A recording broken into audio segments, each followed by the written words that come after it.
Washing machine আছে। আমরা তো নিজের হাতে কাপড়ই কাচি না, ওনারা তো ভুলেই গেছে নিজের হাতে কিভাবে কাপড় কাচতে হয়। এই তুই আবার চাপা মারছিস না তো? আরে না, আমার শ্বশুর বাড়িতে তিনটা ফ্রিজ আছে, দুটা নরমাল, একটা ডিপ। আপা তোমাকে বলছিলাম না অনেক ভালো ফ্যামিলি, অনেক বড় লোক ফ্যামিলি। আপা ওনাদেরকে আমাদের বাসায় দাওয়াত দিই, কি বলো? ঠিক আছে, তুই কয়েকদিনের মধ্যে ওদেরকে একটা দাওয়াত দে, ঠিক আছে?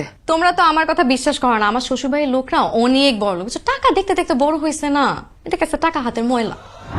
বেআইন, জি বেআইন, আপনাদের হচ্ছে বড় ডাবল ডোরের ফ্রিজটা কোথায়?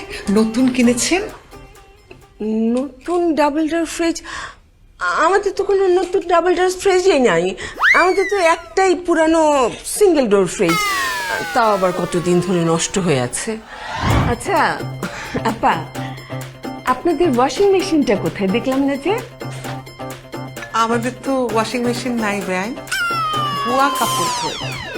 ও নাই না, ইয়ে অবশ্য ওয়াশিং মেশিনেরই দরকার কি, তাই না? এতগুলো বুয়া আছে যখন, ওরাই কাপড় ধুবে, তাই না?